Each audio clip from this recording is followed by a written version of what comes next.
अमित शाह जी का बिहार दौरा हुआ और कहीं ना कहीं अमित शाह जब बिहार आते हैं तो सिवान पे वार करते हैं। सिवान के पूर्व सांसद डॉक्टर मोहम्मद असादुद्दीन शाह के बेटे पर वार करते हैं कि अपराधियों को टिकट दिया जा रहा है। कुछ रह नहीं गया है, सरकार के पास है, प्रहार करने दीजिए ना। वो लोग डर गए हैं, डर करके जो हम लोग योजना लेके आए हैं उसी योजना का रिपीट कर रहे हैं। कॉपी भी हो रहा है, कॉपी हो रहा है। स्वागत है दोस्तों आपका हमारे चैनल में। बता दें कि कॉमरेड शहीद केदार शाह जी का आज 29वां शहादत दिवस मनाया जा रहा है और बता दें कि जीरादेई के प्रत्याशी, महागठबंधन के प्रत्याशी अमरजीत कुशवाहा जी यहाँ पे पहुंचे हुए हैं और कहीं ना कहीं पूरे बिहार में इन दिनों चुनावी माहौल जो है गर्म है और इसी को लेकर सभी प्रत्याशी अपने अपने क्षेत्र में घूम रहे हैं।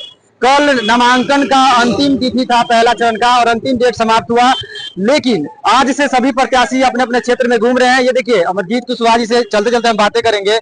स्वागत है सर आपका हमारे चैनल में। बहुत बहुत स्वागत आपका भी, आपके सभी दर्शकों को भी।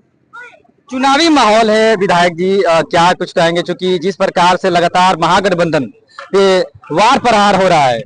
प्रहार करने दीजिए ना। वो लोग डर गए हैं, डर करके जो हम लोग योजना लेके आए हैं उसी योजना का रिपीट कर रहे हैं। कॉपी भी हो रहा है, कॉपी हो रहा है। इसलिए पता चल गया है कि बिहार से उनकी विदाई हो रही है। एनडीए इस बार जा रही है, 20 साल की सत्ता उखड़ रहा है और हम बिहार की जनता से अपील भी करेंगे कि ये सरकार वेंटिलेटर पर चली गई है। इस सरकार जनता के लिए अब काम करने के लायक नहीं है, इसलिए इस बार बदलाव। मुख्यमंत्री लोग का आगमन हो रहा है सिवान में, नामांकन में आएंगे मुख्यमंत्री, आएंगे, कौन आएंगे, आते रहेंगे। 8 सीट जीतने का दावा कर रहे हैं, कहाँ उसमें आप लोग दिख रहे हैं? ये तो जनता मालिक न है, 8 सीट कौन किसको देगी। हम लोग पिछले बार 6 जीते ना, इस बार 2 बचा है, वो भी जीत लेंगे। इस बार मैंने 8 हम लोग लेंगे। जीरादेई में भी नए नए कुछ प्रत्याशी आ रहे हैं आपके खिलाफ। आएंगे, पर चुनाव है, लोकतंत्र है, सबको लड़ना रहता है। इसमें कौन बड़ी बात है, आने दीजिए।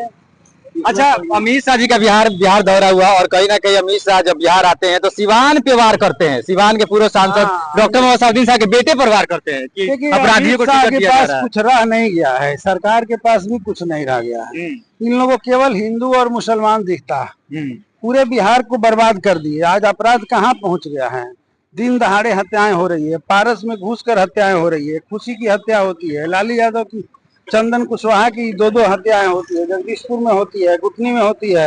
ये सारे बब्बन पासवान की, लदन क्या कहते हैं, गोल्डन पासवान की हत्या सीमान में होती है। तो अपराध तो इस कदर बढ़ गया है, तो इन लोग के पास जवाब है। जो पिछले साल घोषणा तो अभी का आप बात करिए, 2005 की स्थिति गिनवाने लग जाता है। 20 साल तो दूसरा है क्या उन लोग के पास? अब 20 साल में कुछ किए नहीं तो उसी के आधार पर न वोट मांगेंगे। 20 साल में तो कुछ किया नहीं है वो लोग। सच्चाई यही है कि 20 साल में बिहार को और बर्बाद किया, गरीबी और बढ़ गई। बताइए, बिहार की महिलाएं कर्जदार हुई, कौन कर्जदार बना? यही लोग। आज हर गांव में माइक्रो फाइनेंस कंपनियां महिलाओं के कर्ज दिया है और कर्ज वसूलने के लिए छाती पर चढ़ा हुआ है। महिलाएं आत्महत्या कर रही है, गांव गांव छोड़ करके लोग भाग रहे हैं।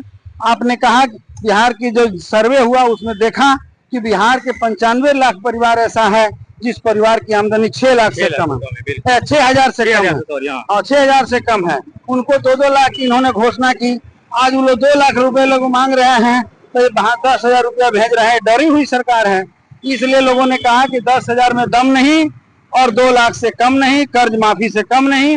और इसलिए बिहार की जनता ने मन बना लिया है कि इस बार एनडीए को जड़ से उखाड़ करके फेंक देना है, सुपड़ा साफ होगी और इस बार 160 सीट से ज्यादा ला करके इंडिया गठबंधन की तेजस्वी जी के नेतृत्व में सरकार बने। चलिए, बिल्कुल। तो आप देख सकते थे, बहुत बड़ी बात इन्होंने कही है, क्योंकि जिस प्रकार से अमरजीत कुशवाहा जी का कहना है कि इस बार एनडीए सरकार को बिहार से उखाड़ कर फेंक देना है और इनका लगभग कम से कम 160 सीटें इस बार महागठबंधन की आएगी पूरे बिहार में। फिलहाल बने रहिए खबरों के साथ, देखते रहिए बोलता से न्यूज। धन्यवाद।